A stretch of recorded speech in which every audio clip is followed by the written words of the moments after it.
Beyoncé is losing hundreds of thousands, some say millions of followers every day, and she still hasn't said a word. She's pretending like life is perfect in Paris, while the world burns with scandal, secrets, and stories that could shake the very foundation of music history.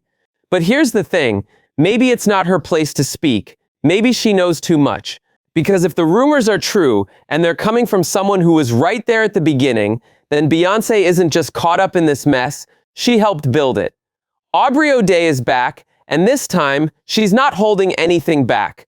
Known for being 1/5 of Diddy's ill-fated girl group Danity Kane, Aubrey has been on Diddy's radar since the early days of his empire building, and now she's spilling tea about none other than Beyoncé herself, the same Beyoncé who many have painted as an untouchable queen of pop.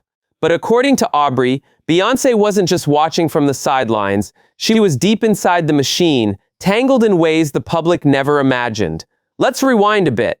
Back when Diddy was building his bad boy entertainment dynasty, he had a reputation, not just for making hits, but for controlling everything around him. His artists didn't just sign contracts, they signed away pieces of their lives. They were molded, manipulated, and mistreated under the guise of mentorship. And if you tried to stand up to him, you were labeled difficult. Aubrey O'Day was one of the few brave enough to push back. While others stayed silent, she called out Diddy's toxic behavior, his body shaming, his manipulation, his attempts to break the girls apart so he could control them more easily.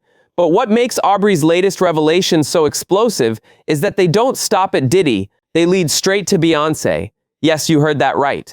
It all started during the filming of Making the Band, the reality show that introduced Danity Kane to the world.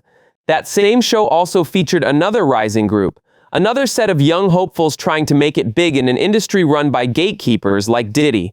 One of those members, Freddie P., recently confirmed something shocking, the infamous cheesecake incident, where Diddy made members of the band walk 4 hours downtown just to get him a cheesecake, wasn't even for Diddy, it was for Beyoncé. That's right, Beyoncé allegedly requested the cheesecake. Instead of sending someone from her own team to fetch it, she let Diddy humiliate these young men on national television. A simple request turned into a cruel display of power, and Beyoncé was sitting upstairs the whole time, watching it unfold. This wasn't just a prank, it was a signal of how things really worked behind the scenes. Power players like Diddy and Beyoncé weren't just in the business of making music, they were in the business of control. But that was just the tip of the iceberg. Word on the street is that Beyoncé didn't just benefit from Diddy's cruelty, she participated in it. Aubrey claims that Beyoncé was present during some of Diddy's notorious freakoffs, those wild parties filled with drugs, sex, and disturbing rituals. According to Jaguar Wright, who has long accused powerful figures in the music industry of involvement in occult practices, these weren't just regular parties, they were orchestrated events involving high-profile celebrities, secret handshakes, and dark undertones. And Beyoncé, she wasn't just a guest, she was allegedly part of the inner circle. Now, before you dismiss this as conspiracy talk, consider the testimony of Jonathan Alexander, a former associate of both Cassie and Diddy. During a viral interrogation video, he described being forced into sexual acts with Cassie while Diddy watched. He also named Rick Ross and DJ Khaled as participants in these freakoffs. But even more shocking, he revealed that Beyoncé was at a private party hosted by Diddy, where she personally approached him and flirted with him in front of Jay-Z. This wasn't just awkward, it was calculated. According to Jonathan, Beyoncé went out of her way to introduce herself to him like he didn't already know who she was. "Girl, you are literally Beyoncé," he joked, confused by the unnecessary introduction. But Beyoncé wasn't there to make small talk. She was allegedly trying to seduce him, to pull him into whatever twisted dynamic she shared with Diddy. And Jay-Z, he was in the room watching it all go down. This story aligns with what Aubrey has been saying for years, that Beyoncé and Diddy had a connection long before she ever married Jay-Z, that Diddy introduced Beyoncé to Jay, not just as a business partner, but as a co-conspirator in a lifestyle built on excess, secrecy, and exploitation. And then there's the NDA issue. Diddy has a history of silencing people with non-disclosure agreements. Artists, employees, associates, he made sure everyone signed away their rights to speak out. When Cassie filed her lawsuit, Diddy panicked. He started sending out NDAs to old artists, offering them publishing rights in exchange for silence. Most signed, but not Aubrey and the rest of Danity Kane. Aubrey convinced the other girls not to take the bait. She knew something bigger was coming.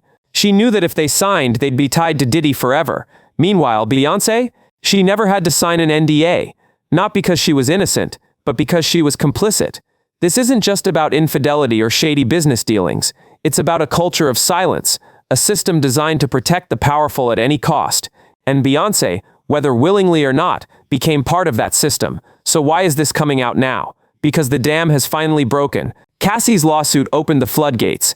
Ali Carter disappeared after exposing underground tunnels, satanic rituals, and child abuse tied to Diddy. Jonathan Alexander came forward with allegations that shook the industry. And now, Aubrey O'Day is adding fuel to the fire, naming names, revealing details, and forcing the world to confront the truth.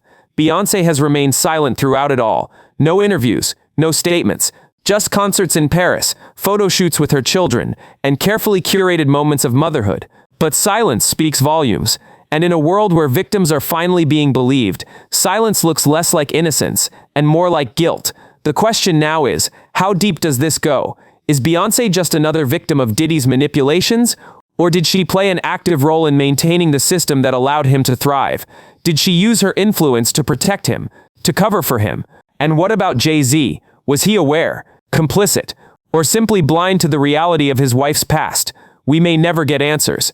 Not unless more people come forward. Not unless the authorities start treating this case like the criminal investigation it truly is. But one thing is certain, the music industry will never look the same again. And Beyoncé, whether she likes it or not, she's no longer above the scandal. She's in the middle of it. For years, Beyoncé has been placed on a pedestal, crowned Queen Bee, the voice of empowerment, the icon of Black excellence, the unshakable force of modern pop culture. Her name was synonymous with perfection, flawless vocals, flawless image, flawless control. But now the cracks are showing, and they're spreading fast. Because this isn't just about Diddy anymore, it's about who else was in the room, who else turned a blind eye, who else benefited from the silence, and who perhaps helped build the system that allowed predators to thrive unchecked for decades. Aubrey O'Day's revelations didn't come out of nowhere. They were backed by whispers, by rumors, by stories that had been circulating in corners of the internet and behind closed doors for years. But now, those whispers have become shouts, and the world is finally listening. The cheesecake incident alone, that bizarre, seemingly harmless moment captured on Making the Band, now looks like something far more sinister when viewed through the lens of what we know today. A simple request for dessert turned into a humiliating spectacle of power, orchestrated by Diddy, but allegedly requested by Beyoncé herself. And if she could do that, to young men on national television, what else was she capable of? Then there's Jonathan Alexander's story. The way he described meeting Beyoncé at Diddy's private party, how she introduced herself as if he didn't already know who she was, how she flirted with him while Jay-Z watched from across the room. That wasn't just awkward, that was calculated. Like everything else in that world, it was a performance, a test, a way to see who could be broken, who could be controlled, who could be used. Jaguar Wright has long accused Beyoncé of being part of the inner circle, the elite group of entertainers who weren't just aware of Diddy's activities, but participated in them.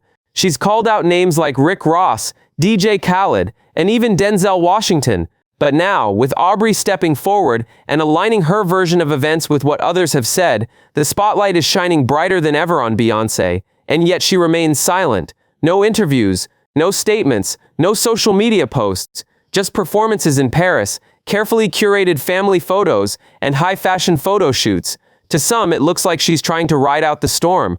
To others, it looks like guilt. Because if you're innocent, wouldn't you want to clear your name? Wouldn't you want to distance yourself from the chaos? Unless, of course, you're afraid of what might come next. Because once the truth starts unraveling, it doesn't stop at one person. It spreads, it implicates, it exposes. And if Beyoncé was indeed involved, whether willingly or under pressure, then speaking out could mean losing everything. Her career, her legacy, her freedom. That's the terrifying reality of this case. It's not just about lawsuits or legal consequences. It's about power, about who holds it, about who protects it, about who profits from it. Diddy built an empire on fear, on silence, on manipulation. He surrounded himself with people who either benefited from his actions or were too afraid to speak against them. And Beyoncé, if these allegations are true, she wasn't just a bystander, she was a player. Now the question is, what happens next? Will more witnesses come forward? Will new documents surface? Will prosecutors dig deeper into the connections between Diddy, Beyoncé, and other high-profile figures in the entertainment world? Or will the machine shut it all down before it goes too far? We've seen it before. Stories buried, witnesses silenced, investigations stalled, justice delayed until it becomes irrelevant. But this time feels different. This time, the public is watching. The internet is relentless, and the victims, they're not backing down. Beyoncé may still be performing sold-out shows, but behind the scenes, the foundation beneath her feet is shaking. Every day she stays silent, every show she performs, every interview she avoids, it only fuels the speculation. Is she protecting someone, herself, or is she simply waiting for the right moment to speak? If she does, it could change everything. But if she doesn't, then the silence itself becomes the answer. And the world will remember this moment, not just as the downfall of Diddy, but as the moment when Beyoncé was exposed for who she really is. Not just a queen, but a woman tangled in a web of secrets so deep, so dark, that even she may not know how to escape. So yes, the music industry will never be the same, and neither will Beyoncé, because once the truth gets inside your life, it never lets go.